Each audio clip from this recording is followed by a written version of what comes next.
Golden State Media Concepts Baseball Podcast. We cover everything Major League, from spring training to the World Series. We've got your favorite club covered, from New York to Boston to LA.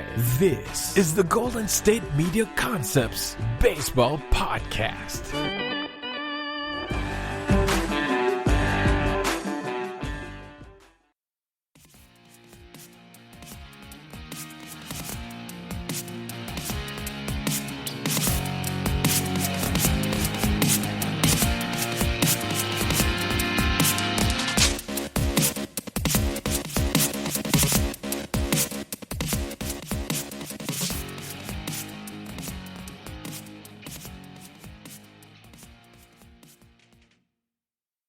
All right, what's going on, everybody?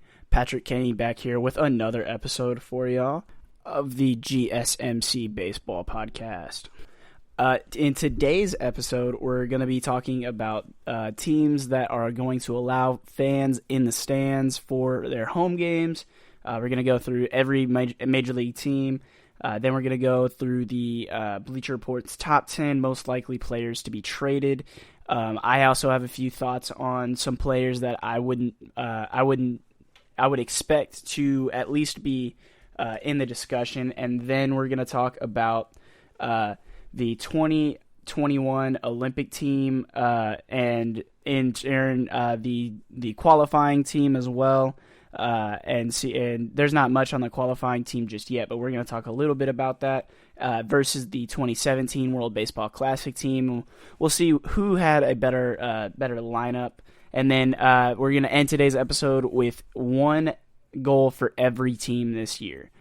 So let's get into it. So in here in Arizona at Chase Fields, their home opener is April 9th versus the Reds, and they're going to be allowing 12,000 fans, about 25% capacity. For the Braves in Trustee Park, it's April 9th versus the Phillies as their home opener. They're likely going to allow some fans there, but it's not given yet how many fans that they're going to allow just yet. They're expected to be fans at home games, the Braves have said, but the team hasn't gotten to the fans and the media to say how many they're allowing just yet.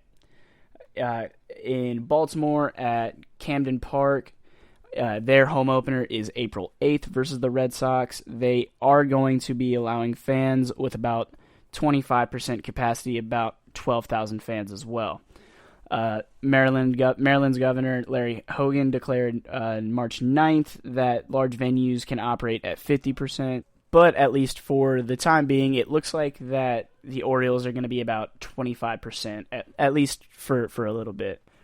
All right, and then up next is the Red Sox. Their home opener is April 1st versus the Orioles, and they're going to be allowing about 4,500 fans at first. Massachusetts Governor Charlie Baker said on February 25th that they would enter Phase 4 of the reopening plan in late March, which means the Red Sox are going to be able to operate at about 12% capacity at the start of April, which is about 4,500 fans or so. And then out in Chicago with the Cubs, it's going to be about 20% capacity on April 1st against the Pirates. The Cubs and the White Sox made a dual presentation to the city of Chicago and the state of Illinois, proposing a 30% capacity to start the season. However, they were only approved for 20% on March 8th. The proposal did include contactless payment and mobile ticketing plus social distance seating. And so the same for the White Sox. The White Sox Stadium is a little bit less than obviously Wrigley. So Guaranteed Rate Field is going to allow about 8,100 guests or so. And then we go over to Cincinnati. Their home opener is April 1st versus the Cardinals. and they will be allowing about 30% capacity, so about 1,200 and about 12,700 fans. And the Reds are allowed 30% capacity to start the season with the typical social distancing measures in place, including smaller pod seating, contactless forms of payment, a mask mandate unless you are actively eating or drinking. Backpacks are not allowed in the stadium either. With the Indians at Progressive Field, the home opener is April 5th versus the Royals. Approximately, they're also allowed about 30%, so around 10,500 people or so. The Cleveland Baseball Organization is allowing 30% capacity to start the season and will work month to month to increase the max attendance. Season ticket holders get priority access in pods of 2 to 4, and usual social distancing measures are implemented in addition to cashless transactions. And the gates at Progressive Field are going to open an hour before first pitch. In Colorado, with the Rockies at Coors Field, April 1st versus the Dodgers is the home opener, and they are allowing quite a bit, almost just under 43% capacity. They're going to allow about 21,360 or so guests. The Colorado Department of Public Health and Environment originally approved a 25% capacity at Coors Field for opening day, but the figure was upped to 42.6 on March 9th. The Rockies obviously are excited to do this. The team also has an information page on their website outlining safety protocols. There is a strict mask mandate.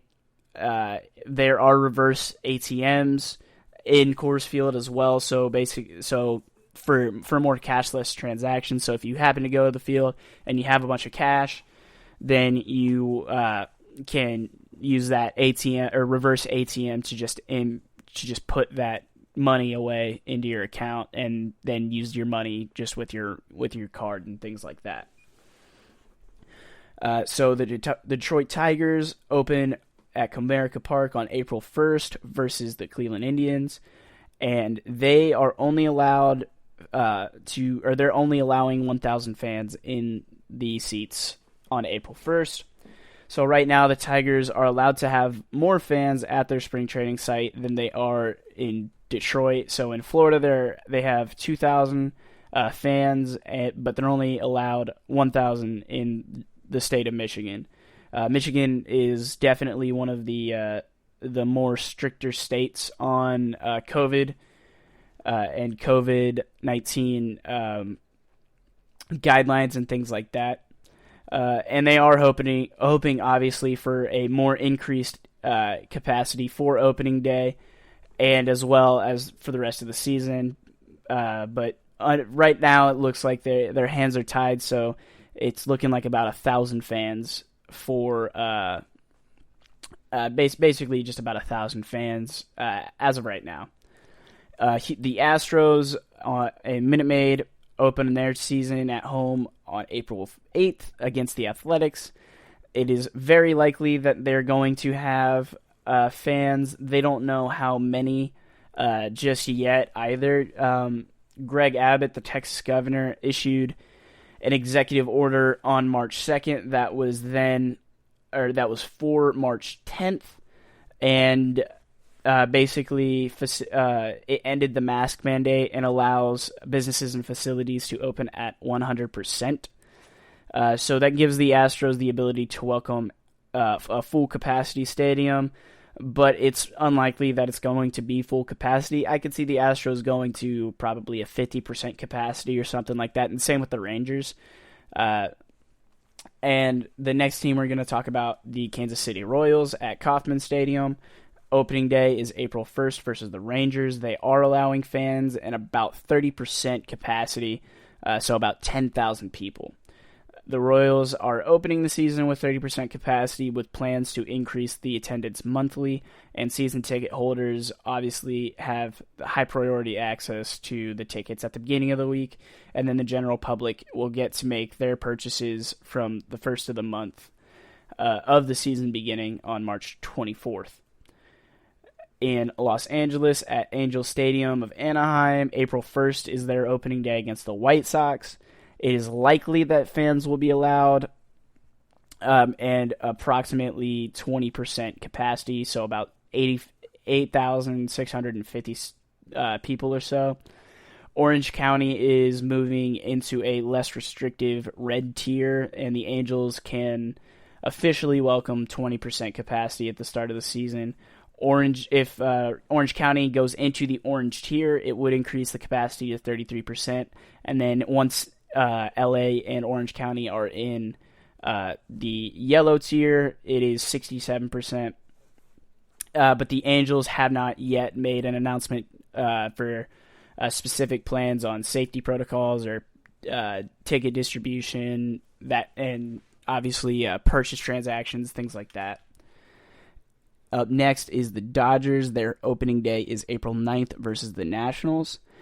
It's also likely that they will have about 20% capacity, similar to the Angels, and Dodger Stadium is a little bit bigger, so they'll be allowed to, if they do go with the 20%, they'll be allowing approximately 11,200 guests into the stadium. LA County is moved from the purple tier into the red tier, so that gives the Dodgers the green light to host some fans at the stadium. The Dodgers specifically spent more than $100 million renovating their stadium ahead of the 2020 season, and have obviously been very eager to allow fans into the stadium as soon as they could. So if you're a Dodger fan and you live out in LA, I would definitely expect you to be able to go see some ball games out there. In Miami at Marlins Park, it's going to be April 1st versus the Rays. And the Marlins are going to be able to have approximately 25% capacity, so about 9,200 fans. And the Marlins are only beginning the season with digital access tickets. Free flow parking will be instituted to allow contactless payment, and ticket holders will have a time and gate for entry into the ballpark, with usual social distancing guidelines being adhered to. And mobile pre-ordered food from the concession stands will are hoped to reduce lines in the concourse and things like that.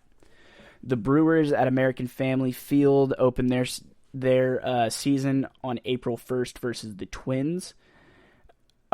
They will be allowed to open at about 25% capacity, so about just under, I would say, 11,000 fans.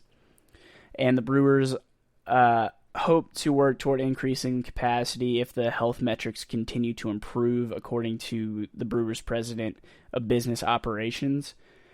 Usual social distancing practices are implemented, including a quote-unquote right way walking through the concourse. So I'm assuming that there are going to be like arrows and stuff on the ground at American Family Field to show which direction you should be walking. I was able to go to it wasn't a minor league game, but it was at a minor league stadium. It was a summer collegiate game here. I live in Texas, so the Texas Collegiate League had minor league organizations field a collegiate summer team, or a few teams did, and one of them was the Round Rock Express. And when we were there, I worked for another team in the league last season, and they had a bunch of arrows and stuff on the ground, where to walk. Some areas were closed off, that kind of thing. So I would expect something like that in most of these stadiums. Minnesota's Target Field, their home opener is April 1st versus the Mariners. They don't know if fans are going to be allowed yet, but their goal is to get about 10,000 fans, or 25% capacity. Talks are ongoing with the Twins to put forth an actual proposal with state officials. In New York, with the Mets, it's both the Mets and the Yankees get 10% capacity. The Mets at Citi Field are opening on April 8th versus the Marlins, and they're hoping to get 4,200 fans in the stadium. Andrew Cuomo, the New York governor, announced February 10th that stadiums seating at least 10,000 fans can open at 10% capacity. So the Mets and the Yankees are hopefully allowing some fans to get into the stadium. Per state guidelines, staffs and spectators must receive a negative COVID test within 72 hours of an event in order to attend. Teams are still working through details on the protocols on how that's going to be implemented. The Yankees, the same way, their stadium is a little bit bigger than Citi Field, obviously, at Yankee Stadium. They open their season April 1st versus the Blue Jays, and they're going to be allowing about 5,400 fans. At the Oakland Coliseum for the Athletics, they open April 1st versus the Astros. It's not for sure yet, but it is likely that they're going to be allowed to get about 20% capacity, so about 9,400 fans.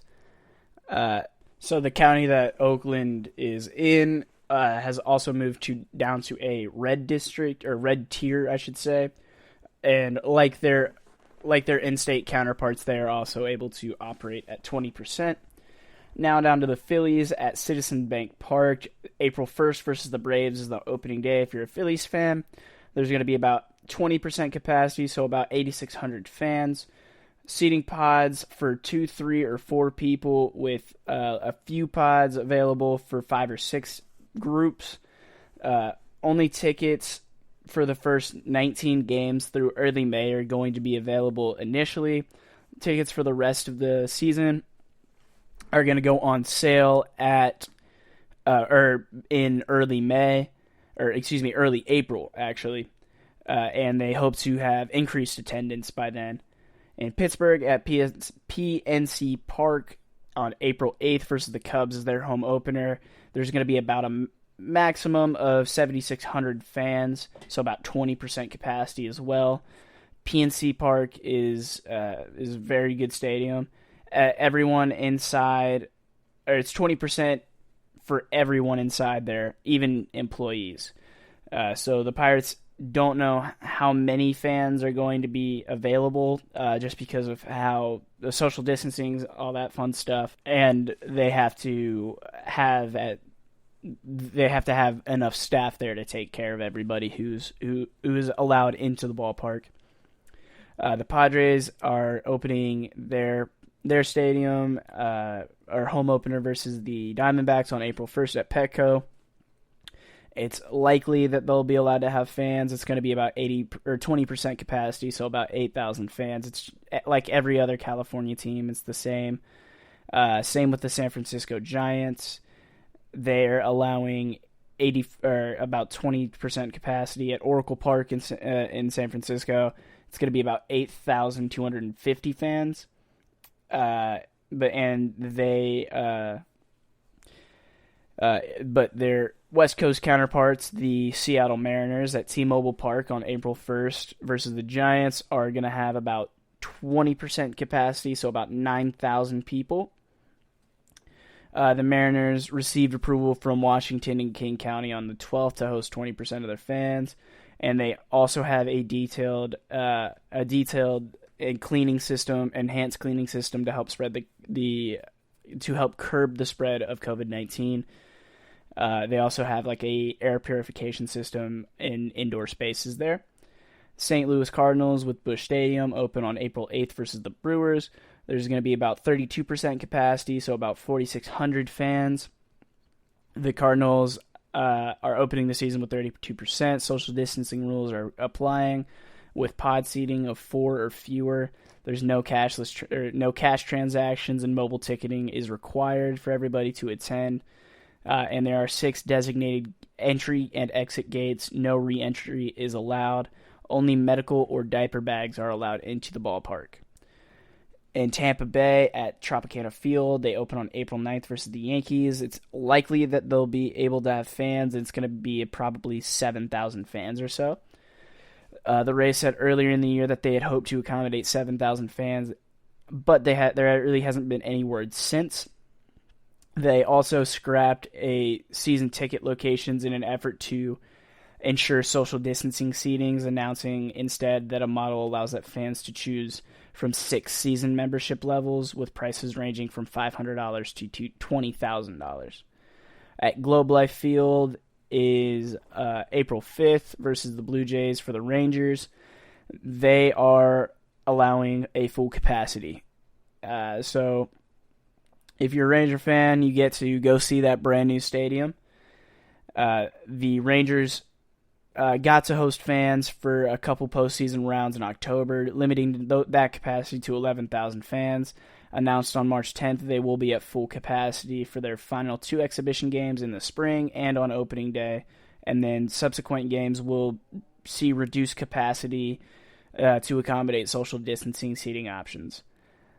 Despite Greg Abbott's lift of the state mask mandate, masks are required in the ballpark. For the Blue Jays, they're going to be at TD Ballpark in Dunteen, Florida. They open April 8th versus the Angels. They're allowing 1,275 fans, about 15% capacity. They're playing their first 2 homestands at their spring training facility because the Canadian government has restricted travel and others during the pandemic, and capacity is limited to 15%. And under normal consideration, their 100% is about 8,500 seats. And then the Nationals are opening on April 1st versus the Mets. It's going to be 12% capacity there at Nationals Park. That means about 5,000 fans get in. When the Nationals were approved to open the ballpark this season by the District of Columbia Homeland Security and Emergency Management Agency, no fans were going to be allowed in. And then this past Monday, the city government gave the Nats permission to host 5,000 fans for opening day. Meanwhile, the team said it will begin talks to aiming increased capacity starting on April 15th.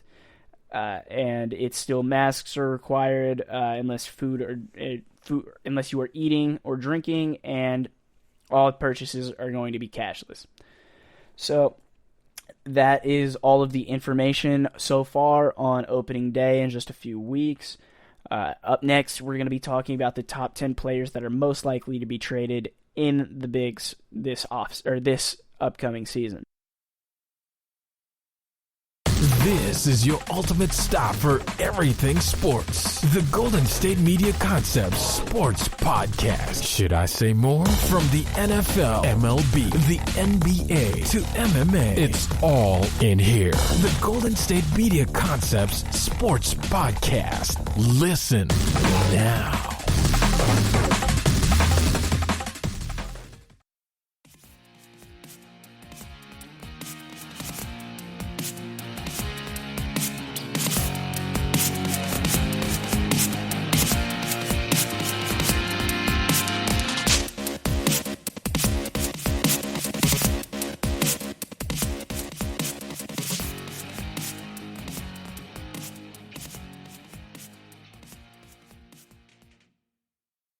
And welcome back to this segment of the GSMC Baseball Podcast.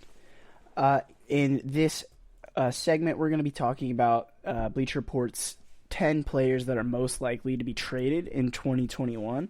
And there are a couple interesting names on this list. The first player on the list is Brandon Belt. The Giants are almost out of a number of bad long-term long-term contracts, and they're starting to build a lot of prospects down in the minors. And their long-term contracts were like Johnny Cueto and Brandon Crawford, who have just not a lot of value left in them, but they might be able to get something out of Brandon Belt. Brandon Belt obviously was one of the good players that the United States had on their 2017 World Baseball Classic team. And he's 32 years old, and he's quietly had a really good career. And last year, he hit .309 with a .425 on base percentage, 23 extra base hits, and he tallied a 2.1 WAR in the 51 games that he played after the year prior in 2019 where he had a .08 WAR. So if he's able to keep up that kind of production and production value from the offensive field, he could definitely get traded for his bat, and he's pretty good defensively as well. Moving him would also allow Buster Posey to get moved over to first. If you remember either last episode or the episode prior, we talked a little bit about how Joey Bart is one of the Giants' top prospects, and Buster Posey is getting a little old. And we mentioned Joe Mauer having to move to first base for a prospect when he started to get toward the twilight of his own career. He's still owed about $5.7 million of his $17.2 million year salary for his deal. And when the trade deadline rolls around, the Giants are probably going to have to eat a little bit of money to get that done. But I think that they'll be able to get some decent prospects in return for him, especially if they're able to trade especially if they're able to trade Brandon Belt. Oh my gosh, there's so many B names on the Giants. It's kind of crazy, but if they're able to trade Brandon Belt to a contender, I think that'll definitely help get some good prospects. Danny Duffy of the Royals is second on the list. Danny Duffy signed a $65 million 5-year extension with the Royals after 2016, when he went 12-3 with a 3.51 ERA, 188 strikeouts in just under 180 innings. But in the 4 years since that, breakout year for him, he really hasn't done much. He's been a serviceable starter with a 4.42 ERA over almost 500 innings since, but last season he went 4-4 with a 4.95 ERA and 57 strikeouts in the 56 innings that he was able to pitch last season. Most of that work was over 11 starts, but he also did get one relief appearance.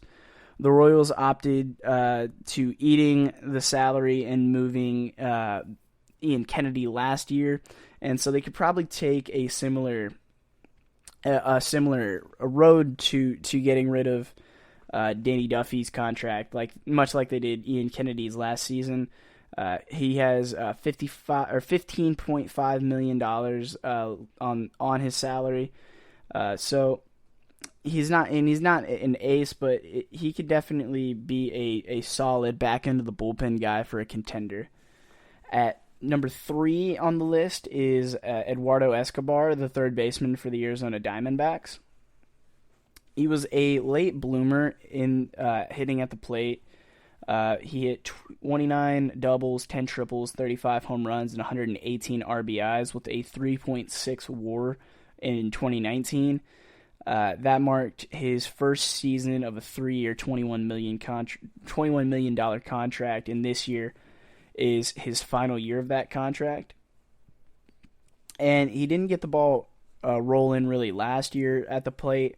He only hit .212, had a .270 on base percentage. He only hit 4 home runs and 20 RBIs in a 222 plate appearance. But in 2019 and the years prior, he definitely had a much better approach at the plate.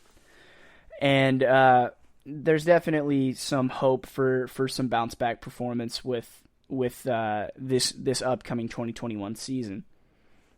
At number 4 is Adam Frazier, the second baseman for the Pittsburgh Pirates right now. During winter meetings, MLB Network reported that 2 names came up most in trade talks with the Pirates, and they were Joe Musgroves, the right-handed pitcher, and Adam Frazier. Musgroves obviously has been dealt to the Padres, and the Pirates also shipped Josh Bell to the Nationals, and another right-handed pitcher, James Talion, to the Yankees. So Adam Frazier's probably next. For his career, he's hit .273 batting average, a .336 on base percentage.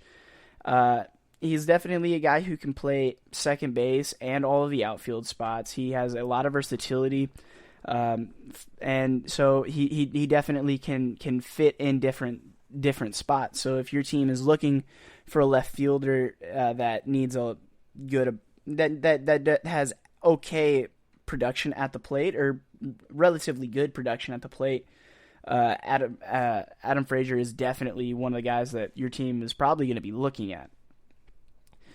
He's still under club control through 2022, but he is set to earn $4.3 million this year. But it does make him the second highest paid player on the roster. The Pirates don't have really anybody that's making any real money this year. They're not trying to do anything this year. They're trying to build for the future for sure. At number 5, it's Joey Gallo for the Rangers. Joey Gallo, obviously not a great outfielder. He's kind of starting to come into his own in the outfield, but with that being said, he's definitely more of a hitter for sure. He was hitting .253 with 389 on base percentage, 22 home runs, and 297 plate appearances when he got injured in 2019. And so if he is able to, and he did win a Gold Glove last year. So 2020 he didn't do anything special other than winning a Gold Glove last season. But he's still a very good hitter, and he's definitely starting to come into his own. In 2022 he is going to be a free agent. And this summer's probably going to be the best time for the Rangers to rebuild their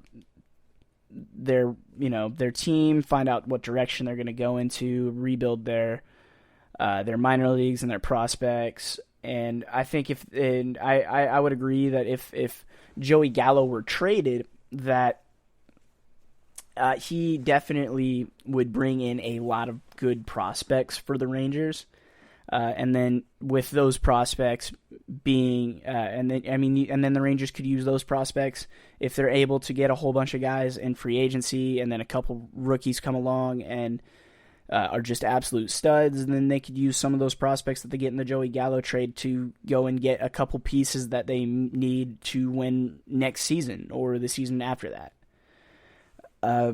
So I really do think that Joey Gallo is probably, I would say that he is arguably the player that could get the most in return.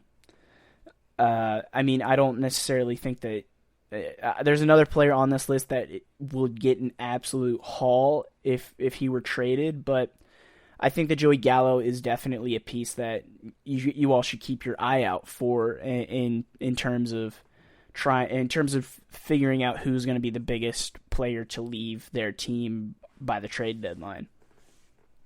At number 6 is Kyle Gibson of the Rangers. The Rangers signed Kyle Gibson to a 3-year, $28 million contract extension off-season. Not an extension, just a contract off-season, in hopes of making a playoff push. And they also had guys like Corey Kluber and Jordan Lyles in the starting rotation with Lance Lynn and Mike Minor. But a year after Corey Kluber, Lance Lynn, and Minor are gone, and Lyles is coming off a pretty terrible season, I would say.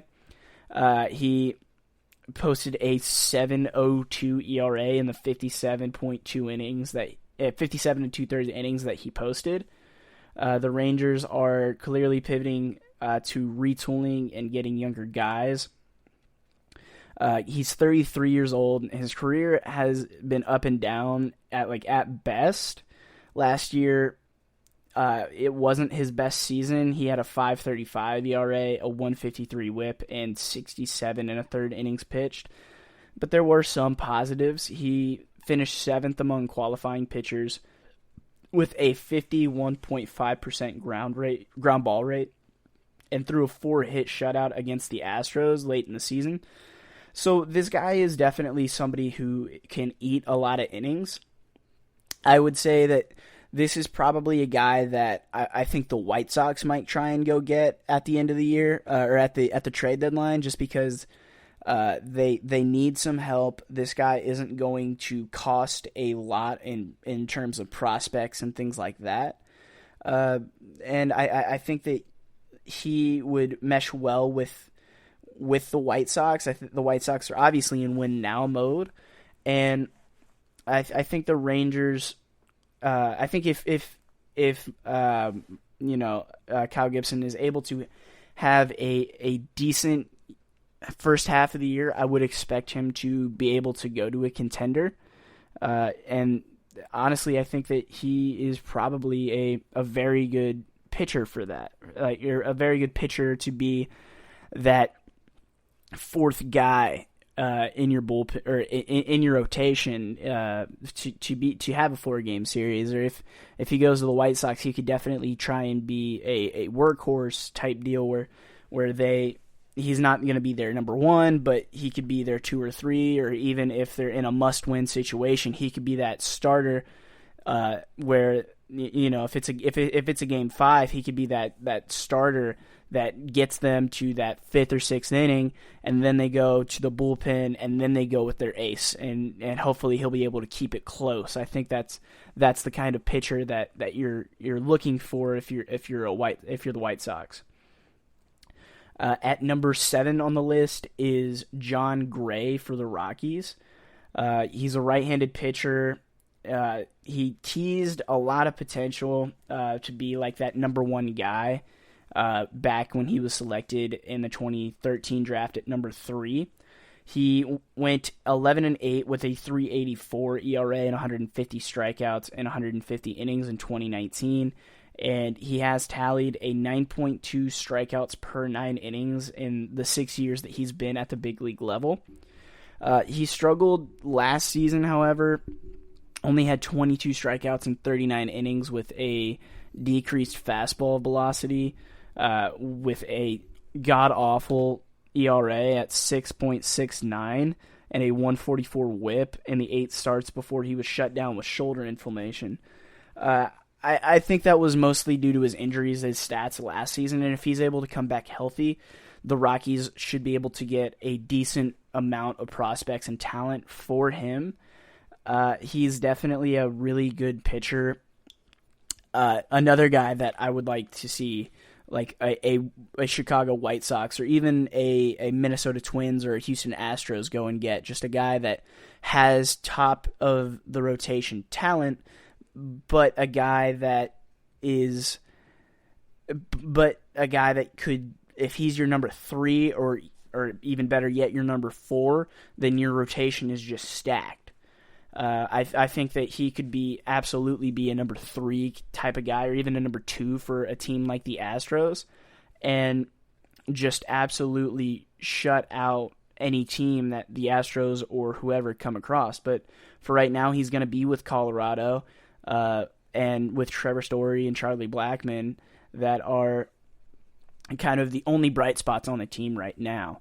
And that's if John Gray is able to get back to being who he was as a pitcher just a few seasons ago. And part of that was definitely due to the lack of his efficiency was not great.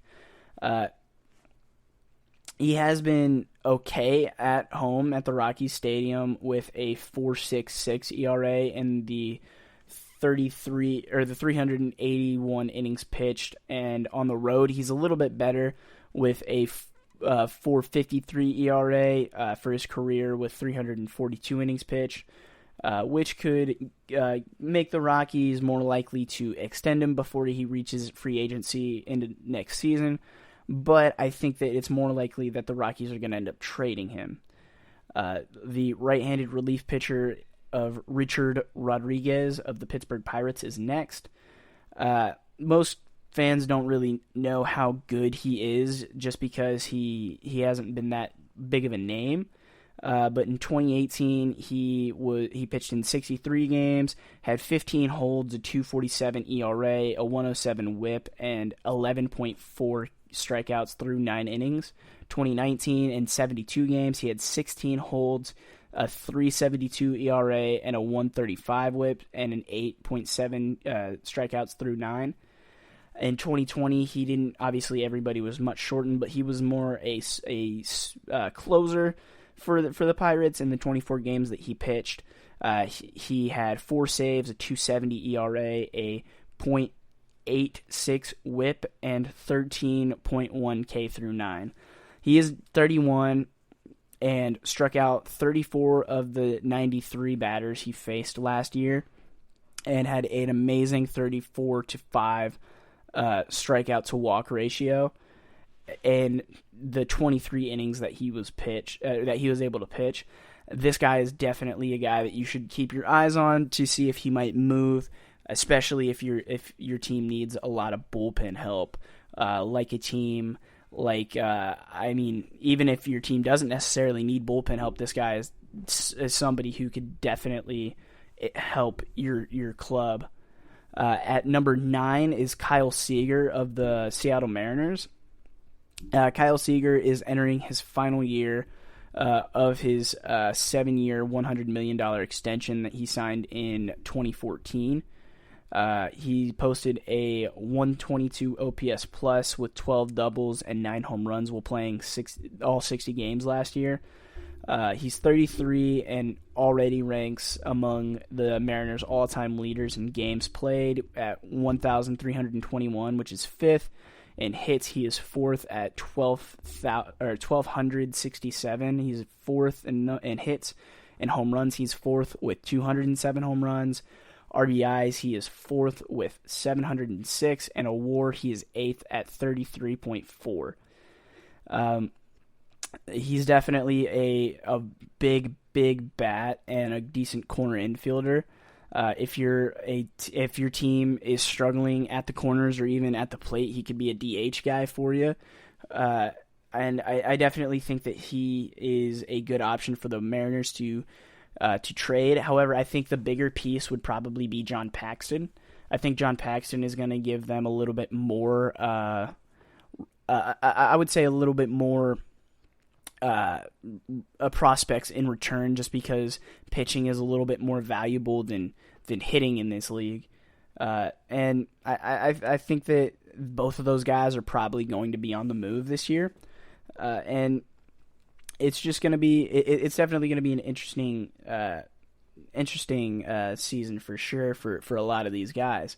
At number 10, the last guy on this list is Trevor Story. Now, he had a front row seat for the Nolan Arenado trade and all of the stuff that went on behind the scenes with Nolan Arenado. He is from Colorado. He hit 289, 355 on base percentage, 13 doubles, 4 triples, and 11 home runs, and stole 15 bags last season. With a 2.4 WAR. He had 2 seasons before that. He averaged 40 doubles, 36 home runs, 25 steals, a 5.8 WAR. Is probably one of the best shortstops in the game, if not the best. It would take quite a bit for the Rockies to get rid of him, but the Rockies didn't get a lot in return for Nolan Arenado. So it might not be that much. They might not get that much to get Trevor Story out of Colorado and on your team. So those are probably the top 10 or 11 guys that I would expect to be traded, and I would agree with Bleacher Report's article here. And up next, we're going to be talking about the 2021 Olympic U.S. team versus the 2017 World Baseball Classic team. We'll be right back in just a second, y'all. Tired of searching the vast jungle of podcasts? Now listen close and hear this out. There's a podcast network that covers just about everything that you've been searching. Hey! The Golden State Media Concepts Podcast Network is here. Nothing less than a podcast bliss with endless hours of podcast coverage. From news, sports, music, fashion, cooking, entertainment, fantasy, football, and so much more. So stop lurking around and go straight out to the Golden State Media Concepts Podcast Network. Guaranteed to fill that podcast itch. Whatever it may be. Visit us at www.gsmcpodcast.com. Follow us on Facebook and Twitter, and download us on iTunes, SoundCloud, and Google Play.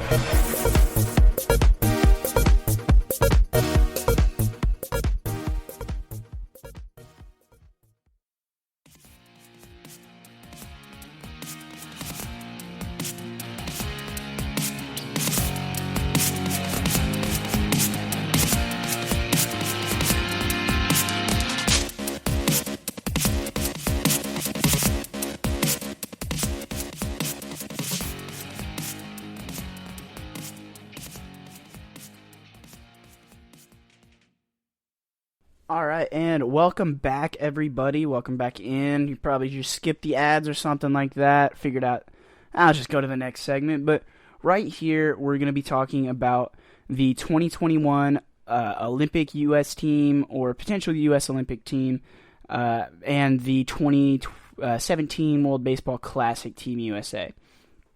So in June in Florida, the U.S. is going to be hosting Olympic qualifiers for the Olympics. The teams that have already qualified are Japan, because it's the host country, so they don't have to qualify, Israel, Korea, and Mexico. The U.S. is the top-ranked team in the Americas qualifier and playing Group A against the Dominican Republic, Puerto Rico, and Nicaragua. In Group B, it has Cuba, Venezuela, Canada, and Colombia. MLB and MLBPA haven't announced if player availability agreements for the Olympics and Olympic qualifiers. It's been common in the past for minor league players and free agents to be available, and that's important right there. It's unclear at this stage whether the player pool will be restricted to minor leaguers who are not on the 40-man roster, or if the Olympics and Olympic qualifiers will be open to 40-man roster players and optional assignments. COVID-19 protocols for players joining and departing from national teams will be mandated with MLB guidance, and which could evolve during the year. One important note is that Adam Jones, who was arguably the hero, and personally I think he was snubbed of the WBC MVP, is someone who can play and help Team USA qualify for the Olympics since he plays in Japan. And Japan and other baseball leagues have a sort of break during this time, so that frees up a lot of their players to play in these qualifying rounds and things like that. So we're going to talk a little bit about the projections. CBS did a projected Team USA roster, including some pretty good names. And we're also just going to be looking at that and the 2017 World Baseball Classic team that ended up winning the United States' first title of the WBC. And the original timeline for the WBC was to come back actually it was supposed to be going on right now, but with COVID-19 and the Olympics coming up, the World Baseball Classic is probably not going to return until at least 2023, a lot of reports are saying. So with that being said, we'll just get into this WBC roster. So in 2017, the catchers on the roster for Team USA were Buster Posey and Jonathan Lucroy. Buster Posey obviously was one of the best catchers of all time, definitely or likely to be a Hall of Famer. And I would say that this that it would be hard to beat, but I think that this projection is definitely a very good, probably has a better catching core than Jonathan Lucroy and Buster Posey. So MLB.com has the 3 catchers projected as JT Realmuto, Yasmani Grandahl, and Will Smith. The Phillies, White Sox, and Dodgers, respectively. Realmuto is arguably the best catcher in baseball right now. And it's pretty difficult for a former high school quarterback from Midwest City, Oklahoma, to not make the cut for Team USA. Yasmani Grandahl is a switch hitter who became a U.S. citizen after immigrating from Cuba at age 10, and is a really good complement to Realmuto, and he can play first base if needed. And Will Smith hasn't appeared in many games since getting called up, but he is definitely one of the best catchers in baseball, and definitely has some of the most talent. Tyler Flowers from Atlanta and is another guy that would be considered as well. As for the infielders, Pete Alonso, Nolan Arenado, Cody Bellinger, Alex Bregman, DJ LeMahieu, and Trey Turner are the projected people. The best debate is probably at third base on whether it should be Anthony Rendon, Chris Bryant, Josh Donaldson, maybe not Josh Donaldson, but Matt Chapman maybe, or even Nolan Arenado. All of those guys could definitely be amazing. But I think with Nolan Arenado's past performances, especially in the 2017 WBC, I think that he deserves a decent shot at it as well. Tim Anderson is a guy that could get some playing time or potentially make the team as well. But I don't know if Trey Turner is one of the guys that could go there, because while Bregman is technically a listed as a third baseman, I think that he's probably best at shortstop in this situation. I think that he's probably the best option that Team USA has.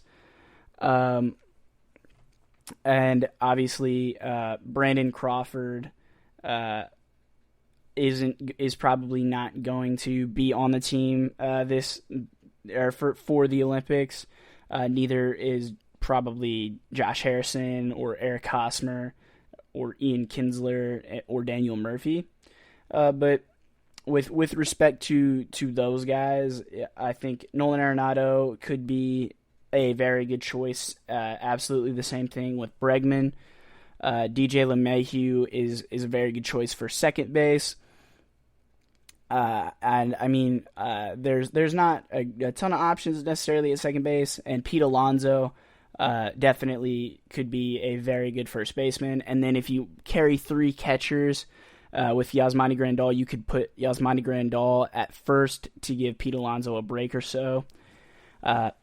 I think that I do think that it would be a very very fun time with infielders. I think that the Americans can put together a really really good squad for the next WBC and for the Olympics this season.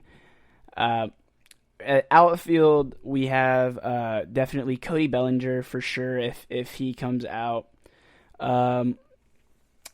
Mike Trout, hopefully, if Trout decides that he wants to play. I mean, obviously you want the best player in the world to come out and play for your team, but sometimes it doesn't necessarily work out like that. Michael Brantley is another guy that they could use, so is George Springer. Byron Buxton could also definitely get some time out in the outfield. Mookie Betts is a guy that could get a lot of looks, and obviously Christian Yelich as well. But guys like Bryce Harper, Austin Meadows, Aaron Judge are other guys that definitely should be considered. for this.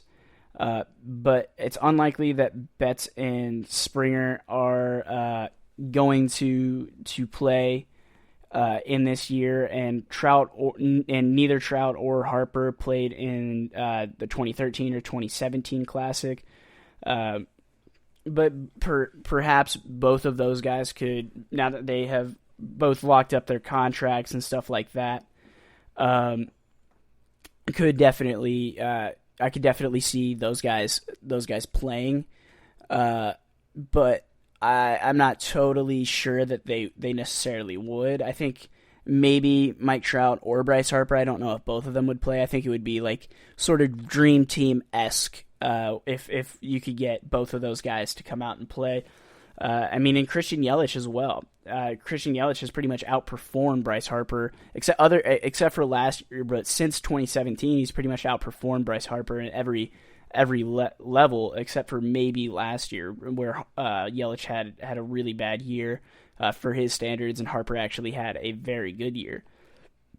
But Yelich did help the U.S. win the gold in 2017, and so I think he deserves a starting spot in the outfield with the help that with basically what he did, and how dominant and how helpful and impactful he was in the 2017 World Baseball Classic. I mean, I had heard the name Christian Yelich prior to 2017, but I really didn't know who he was as a player until that year. And I absolutely fell in love with him. And then when he was traded from Miami to Milwaukee, I think that he has done an amazing job, and I think that he is also one of the best options for Team USA just in general. I mean, obviously, anytime you can get a former MVP and perennial All-Star on your team is obviously something that you want. Which is why I think, oh my gosh, just imagining an outfield with Christian Yelich, Mike Trout, and honestly, I would prefer Mookie Betts out there, or Aaron Judge even. Oh my gosh, just that outfield alone is just so amazing to even think about. Just, oh my goodness, that sounds so awesome. But the 2017 outfielders also, and for the World Baseball Classic team, also had they were amazing as well with Andrew McCutchen, Giancarlo Stanton, and Christian Yelich, and then obviously Captain America Adam Jones. I mean, everybody remembers that amazing clip where Adam Jones, or where Manny Machado was at the plate, and I believe it was Tyler Clippard who he hit off of, and he hit a would-be home run to dead center field, and Adam Jones just comes out of nowhere and takes it back. And I happened to be watching it outside with my dad when it happened, and we thought the neighbors were gonna have to call the police or come over and check on us because of how loud we were when that was happening. We just got so hyped and excited when we saw that play, and I think Adam Jones was honestly a little bit disrespected by not getting the WBC MVP award or whatever the award is actually called. I don't know off the top of my head, but that WBC felt so magical for Team USA, and I definitely know that my mom, for example, is not a big baseball fan in general, but she absolutely loves Christian Yelich just because she fell in love watching him play during the WBC. It was something pretty special, honestly, watching that team, because it didn't feel like they had the most talent, but it was just something special that happened. It was I don't know. I don't know. I look so fondly on that WBC just because of, obviously because Team USA won, but just because it would be just pretty pretty awesome. And another guy I forgot to mention for second base is Max Muncie. Max Muncie would be a very good choice for your for second base.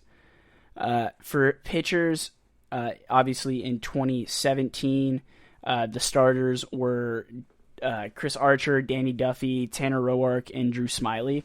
And I mean, once again, they weren't great options. I mean, other than Chris Archer, and Chris Archer, who ended up winning the WBC MVP, obviously was amazing during then. But I think that for the Olympics and for the next WBC, I think that the USA could definitely put it together a much better staff. Like, for example, for the Olympics, we could have Garrett Cole, Jacob deGrom, Steven Strasburg, Marcus Stroman, and maybe Justin Verlander if he comes back and is healthy, or Shane Bieber even. I mean, the list is definitely something that could be played with quite a bit. I mean, you also have guys like Walker Buehler, Jack Flaherty, Charlie Morton, Max Scherzer, Patrick Corbin, who you could also throw in there. Excuse me. It wasn't Chris Archer who was the World or WBC MVP. It was Marcus Stroman that ended up winning it. And I mean, I think that he is obviously a fantastic. Both guys are fantastic pitchers, but I think that that Team USA could probably do a little bit better than the guys that they had. And the relievers for the 2017 team were Tyler Clippard, Sam Dyson, Michael Givens, Luke Gregerson, Nate Jones, Jake McGee, Andrew Miller, Pat Neshek, and David Robertson. So I would say there's probably 5 real name guys with Tyler Clippard, Andrew Miller, Pat Neshek, and David Robertson.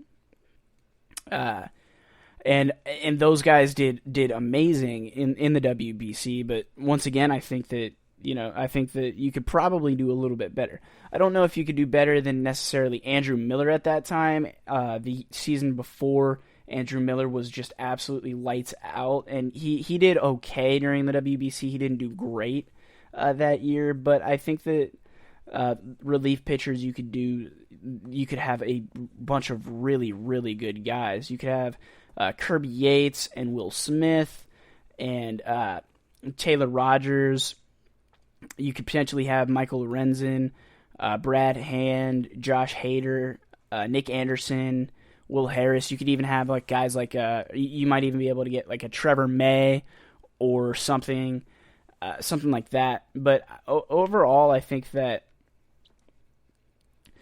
that the Team USA can definitely be improved if guys like Mike Trout and Garrett Cole and Shane Bieber end up getting an opportunity to come out and play for to play for the Team USA. But I think that it would be really impressive if Team USA is able to win gold in the Olympics, and then in turn, if 2023 is when the WBC returns, for Team USA to really win just the gold there as well. I think that Team USA has a lot of really good talent that can definitely win a few gold medals here in these options. But comparing the two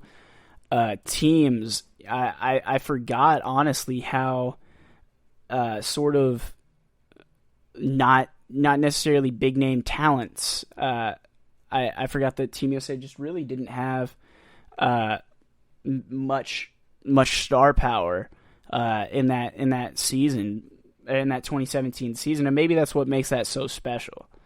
I think that a 2020 team would probably beat the 2017 team, but we're going to have to see who actually ends up making that roster and things like that.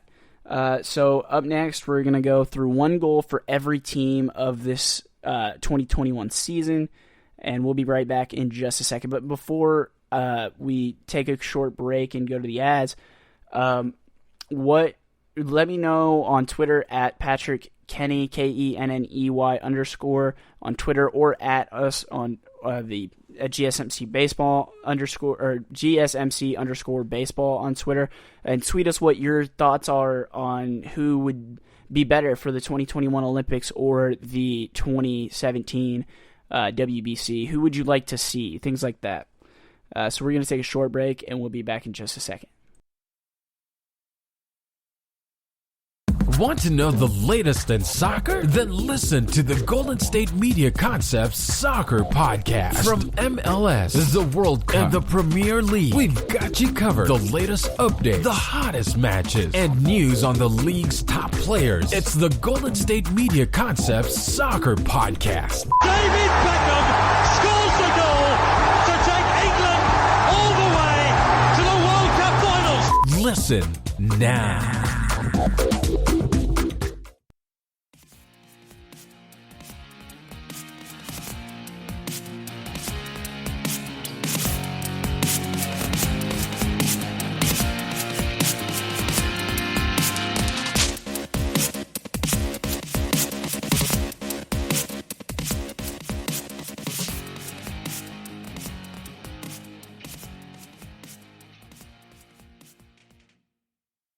All right, and welcome back, everybody, to this last segment for today's episode. In this last segment, we're just going to be going over one goal for each team that they really are hoping to accomplish. And obviously, not every team is going to be able to accomplish these goals, but it's something that every team is shooting for. And no, not every goal is actually going to be to win the World Series. Obviously, some teams are definitely...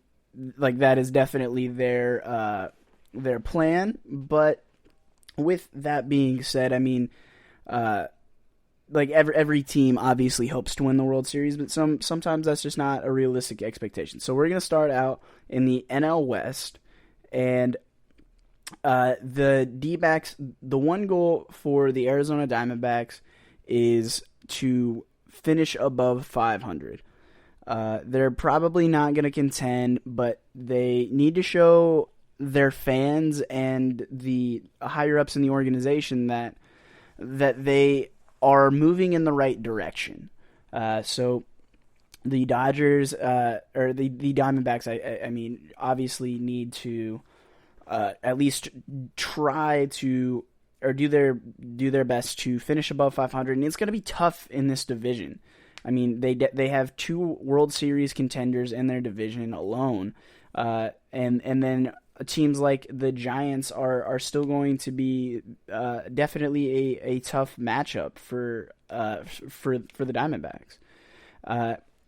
The Los Angeles Dodgers, obviously, their goal is to win the World Series. They should try and repeat. Another goal would be to set an all-time record in wins or something, but for the most part, their goal is to win the World Series again. They're definitely one of the best teams in baseball. They showed it last year when they won the World Series, and they definitely need to try and win the World Series again. The Giants. So this division obviously is very tough, and it's not necessarily a super competitive division either. But for the Giants, it's to stay close into the wild card race, at least until early September.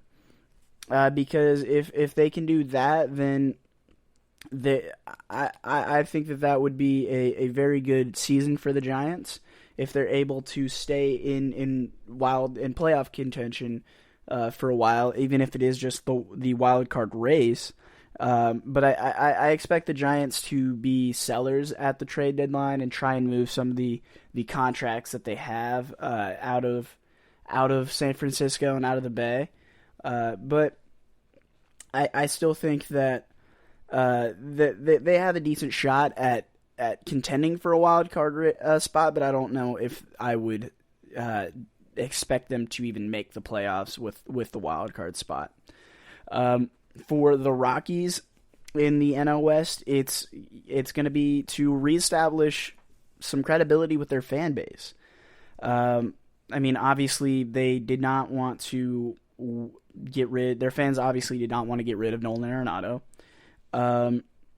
And it's likely that Trevor Story is going to be gone as a free agent next winter, and they're probably going to have to try and trade Trevor Story as well, just because, I mean, he's one of the top talents, and the Rockies probably aren't going to re-sign him.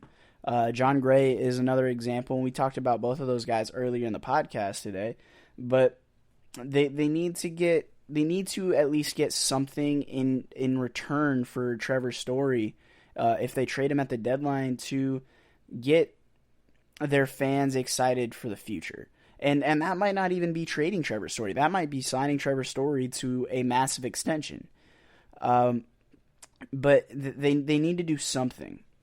And for the Padres to finish out the NL West, it's just to finish one place ahead of the Dodgers. And that could be them winning the NLDS against the Dodgers or just winning the division outright. But the thing for the Padres is that they're built to win this year, but they're also set up for the next few years as well. So I think that the Dodgers and the Padres, if they finish either right on the heels of the Dodgers, so if they play in the NLDS and they lose in the bottom of the ninth in Game 5, I think that the Padres are exactly where they want to be. Obviously, Padres' biggest goal for the year is to win the World Series, but if they are right on the heels of the Dodgers, I think that this season is a good sort of look into next season as well, when they get Mike Clevenger back, and then they get to add a few extra pieces in the offseason. Next is going to be the NL Central. For the Reds, it's to get back into the playoffs. And last year was supposed to be the year. Obviously, you know, the gods were against them. The baseball gods were against them.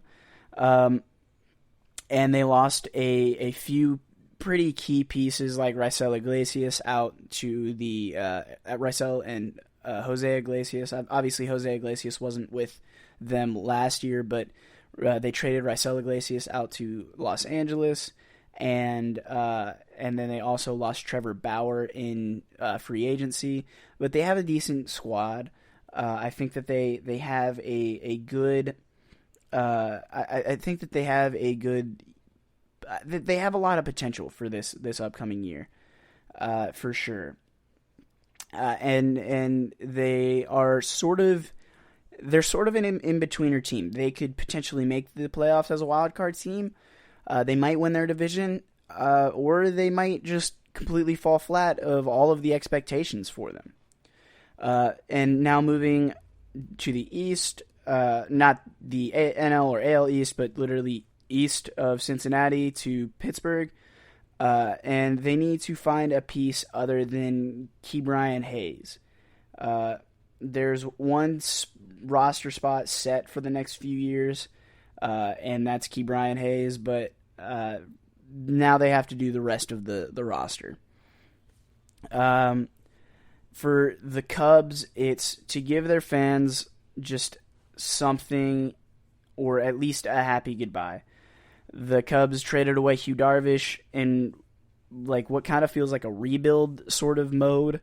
They still have a lot of team members from the 2016 squad on their roster, but this is either going to be one last ride or a send-off So it's to either give their fans just one more magical moment, and maybe that is winning a World Series if they're able to get hot at the right time and find a couple other pieces.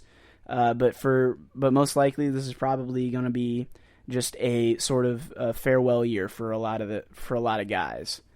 Now going on to the Cardinals. The Cardinals' goal is to reach the NLCS.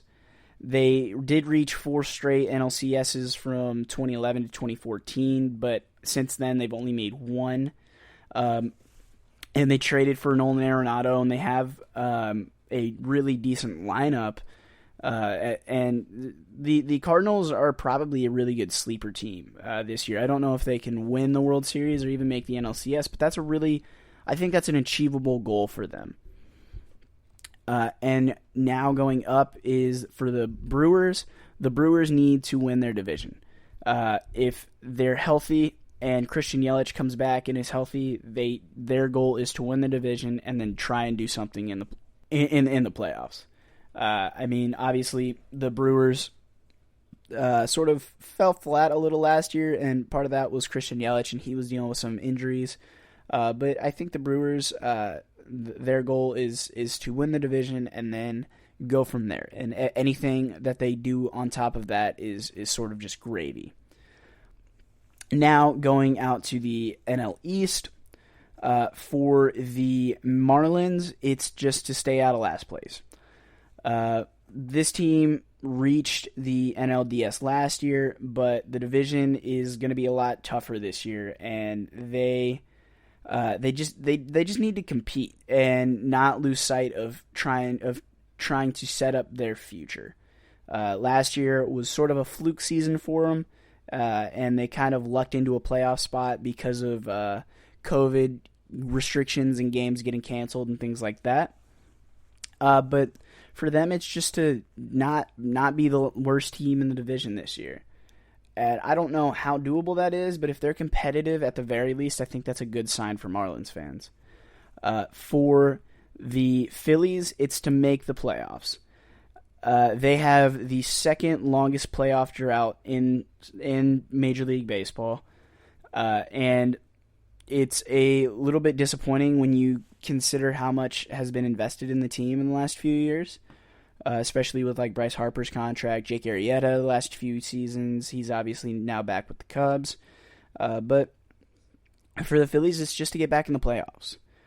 For the Nationals, it is to reach the playoffs as well. The Phillies, every team, I would say that there are tiers to this division, with the Braves and the Mets being at the top. In the second tier, it's probably the Nationals and the Phillies. And then in the bottom, obviously, it would be the Marlins. The Nationals and the Phillies have really decent and very talented rosters, but they're going to have to make the playoffs somehow. And if the Dodgers are who we think they are, and the Mets and the Braves are who we think they are, then that leaves one more spot for either the Cubs, the Cardinals, maybe the Brewers, the Nationals, Phillies, or even the Giants out in the NL West. It's going to be one heck of a fight for this wild card spot, but the Nationals have guys like Juan Soto, Max Scherzer, Steven Strasburg. You kind of have to make a push if you're the Nationals. For the Mets obviously is to win the World Series. They want to win it all, but they're gonna have to get through the Braves' stranglehold on the NL East's first place. So you could say a more immediate sort of goal is just to beat the Braves out for the division and then go from there. If you're a Braves fan, it's to get to the World Series. It's been over 20 years since the Braves got to the World Series, and they were within one game last year. So they definitely are capable, as are the Mets. It's definitely they're probably going to have to make a couple moves at the trade deadline, but it's definitely possible for them to get back into the World Series.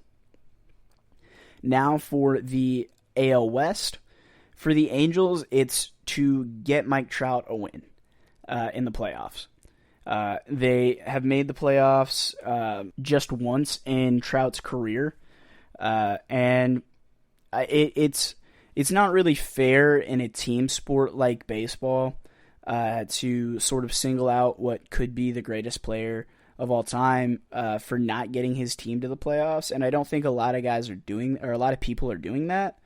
But I think that Trout definitely deserves to get a get back to the playoffs and get a playoff win.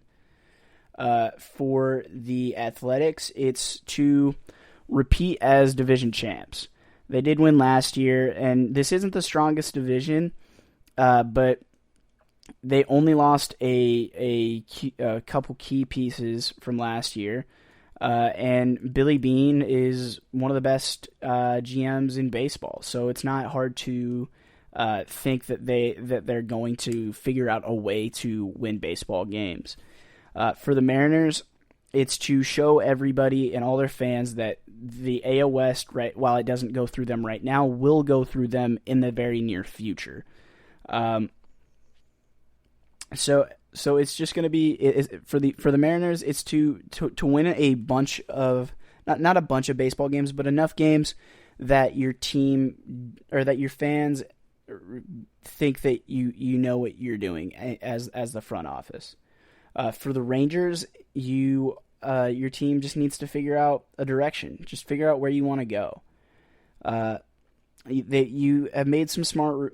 If you're a Rangers fan, your team has made some smart moves around the edges, but you're just kind of going in circles right now. They got to figure out what they're gonna do next. If you're an Astros fan, it is to win the division. They took some really big hits this offseason by saying goodbye to George Springer, and not having Justin Verlander this year is going to be awful for them. But they can still win this division. I wouldn't say easily, but they do need to win this division. I think that's a very, very realistic goal. For the American League Central, for Cleveland, it's to justify this shift in this direction. There's a lot of talent and a lot of skill there, and it's not like they're tanking, but it definitely feels different in Cleveland without Carlos Carrasco and Francisco Lindor. And if they fall below 500, there could be something done to shift dramatically in strategy. And then the Cleveland hasn't fallen below 500 since 2012 either. So it's definitely going to be interesting. For the Royals, it is to stay in contention in September and possibly get that wild card spot. It's been a while since fall games in Kansas City mattered, but they're headed in the right direction for sure. If you're a Royals fan, that you are starting to head in the right direction. This division's starting to get a little bit more competitive, and they have a real shot at doing some good things in the near future. If you're the Tigers, you just got to start building more of a foundation. Just continue building on your foundation. They have really good pitching with Casey Miz, Tarek Skubal, and Matt Manning. They could all be part of their playoff rotation, or maybe not, depending on if their goals are long-term or short-term. For the Twins, it's to win a freaking playoff series. Since 2000, they haven't won a playoff series since 2002, and haven't won a playoff game since 2004. And they made the playoffs 6 times since 2004 and have gone 0-15. If you're a White Sox fan, it's just to win the division. They're obviously trying to go all in, and you don't hire an old manager like Tony La Russa to build for the future. They're trying to take this division and do something in the playoffs right now. So that's the American League Central. And for the American League East, the Orioles, just to identify a few more spots. They're going to figure out who are the guys that are going to help make the next Orioles playoff team, and who are you going to sell off for new parts and new players. 2 years from now, the Orioles could be the best team in baseball, but they're going to have to start figuring that out right now. For the Tampa Bay Rays, it is to make it to the wild card game. A return trip to the World Series is probably asking a little bit too much, and they did give up Blake Snell, but they still have a lot of talent there, and I think that they have a real shot at making the playoffs this season. For the Red Sox, it's just to start getting the ball rolling in the right direction. The last season, they traded Mookie Betts, and they lost Jackie Bradley Jr. in free agency and traded Andrew Benintendi. It's been a tough time for Red Sox fans, but if they can start moving something in the right direction, like getting Xander Bogaerts and Rafael Devers to help a little bit more and bounce back from last season, that's something that you definitely want to look for. And just get something moving in the right direction. If you're a Blue Jays fan, it's just to figure out a way to make it to the divisional round. And sure, they did make a few really big offseason moves, but it's way too early to start thinking about World Series for them. I think winning the division or even winning making it to the wild card game would be just a huge step forward for them. And obviously for the Yankees, it's win the World Series. Obviously, it always is. If you know anything about baseball, obviously the Yankees' goal is to always win the World Series. They always put together a decent enough squad to at least compete, and definitely definitely think that they are going to win the World Series. And I think that this year they have a really good shot at doing so. So that's today's episode, guys. Thank you for listening.